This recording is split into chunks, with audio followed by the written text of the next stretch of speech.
expert now, Angie Lassman. Let's hear it. How's it going to be? Okay, we've got some good spots. We've got some maybe difficult spots ahead over the next couple of days. Let's start with tomorrow as folks really start to gear up for the week ahead. Nice across much of the east. We're going to see quiet conditions. It's the west that we'll start to see that next storm move in. So what does that mean for airports? San Francisco, Salt Lake City, Seattle, Portland. You guys could see likely some delays.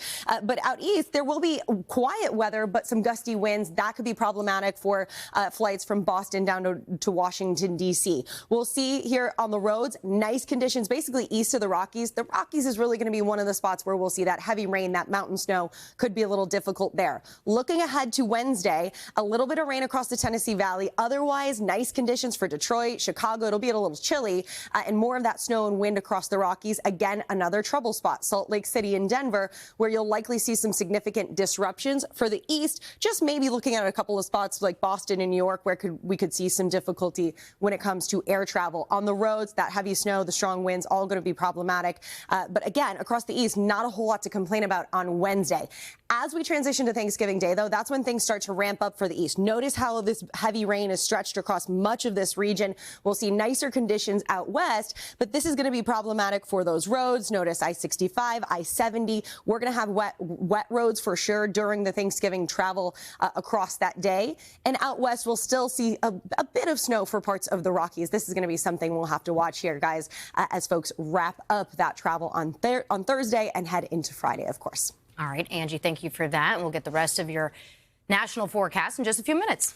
Now to a frenetic Friday. Well, I'll be right next to you, Peter. Yeah, Sign me up. We need to start a GoFundMe first, I think. $30 million, but I'm down. How's our forecast looking? You know what? It's been rainy, guys, across the Northeast. This has been something that we've wanted, right? It's been so long without rain, and we really needed it, of course, with all those fires. But we're still seeing this pesky rain stick around in some spots. New York, Philadelphia, Washington, D.C., much drier. We've still got some of these showers spinning across parts of the Great Lakes.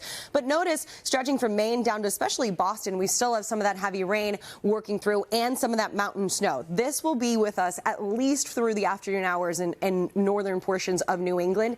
The system will start to pull away, but notice we still have some of this lingering activity. But for the most part, Boston to New York City, you'll start to see things drying out second half of the day. What you don't see on here, though, is we're still going to be dealing with those strong winds. So additional kind of chill in the air with some of that cooler air working in on the backside of that system. On top of those strong winds, it's going to be kind of a biting cold day across this region. When it comes to additional rainfall, not a whole lot more. We've already picked up a couple of inches across parts of the Northeast, like New York City, just over 2 inches. But Boston up to Portland, you could see another ½ an inch by the time we get through tonight. Let's look at the weather across the country. Let's see what's happening in your neighborhood.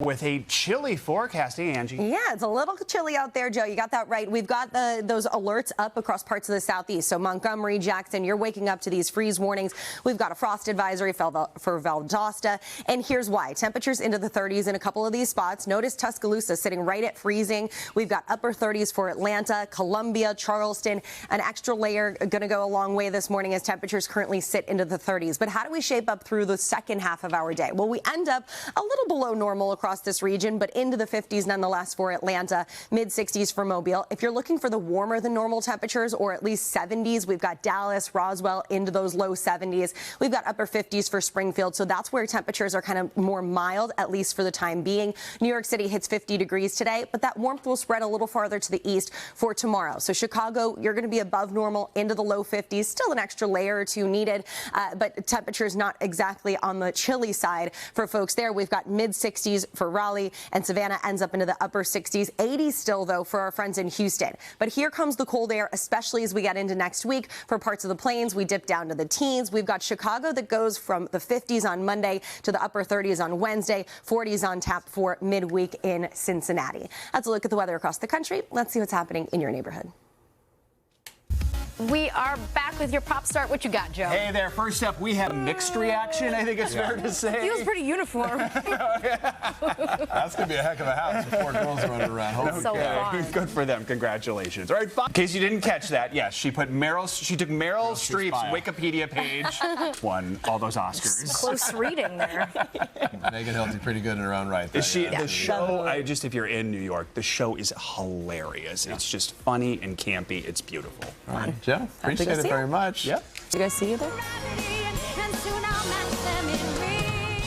name than misery. Yeah, that just sort of like grim. doesn't bode well for our holiday. Wintery mix in Washington caused delays just getting here yesterday. There's going to be a lot of bad weather to deal with. Yeah, and there will be some good spots too, guys. You know, with reference to your misery map, there's going to be some nice spots too that it'll be smooth sailing. But Peter's right. We finally are going to get that system out of the picture for the Northeast and New England here beyond today. So looking ahead to tomorrow, what we'll be left with is clear skies, but it'll be a little chilly, a little windy for folks there. Warm across the midsection of the country. Out west, we'll gear up for that next storm system. That's going to make it a little difficult for travel out west too. Seattle, Portland, Salt Lake City, San Fran. That's where you'll likely see some of those delays and across parts of the Northeast because of those winds. The Rockies to Atlanta, though, great news. This is the good spot when it comes to traveling on the roads. Chicago, Cleveland, Washington, D.C., down to Florida. You're not going to run into a whole lot to slow you down on those roadways.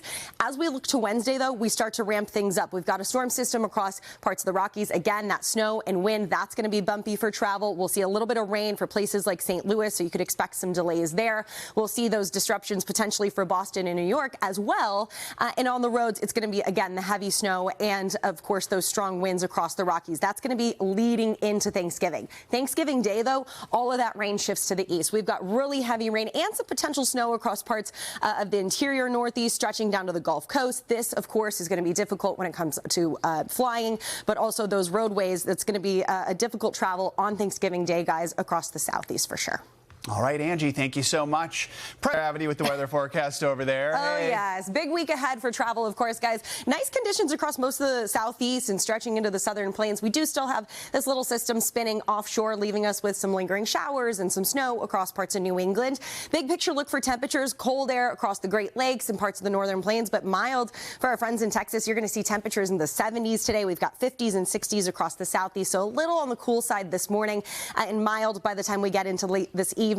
Notice the blustery conditions that are going to be left behind. Even as those showers work out from that system, it's still going to be quite chilly and windy. Let's look at the weather across the country. Let's see what's happening in your neighborhood. We're back on a Saturday morning with a first-of-its-kind cruise bringing holiday dreams to life. The Hallmark Christmas Cruise gives fans of the popular holiday movies a chance to meet some of their favorite stars on the open seas. I thought I wasn't into cruises before this, but this might make it more interesting. This concept was so popular, it sold out in less than 5 hours, and Hallmark has already announced plans for next year. NBC's Sam Brock takes us on board. 5 hours sold out. Wow. That's pretty great. It's a big thing for sure. Big thing. You too can go. We'll be right back. It's cheaper than the flight. I got nothing. And we also have to say a very happy birthday to Miss Angie Lassman. Thanks, guys. It was yesterday. 25 years young.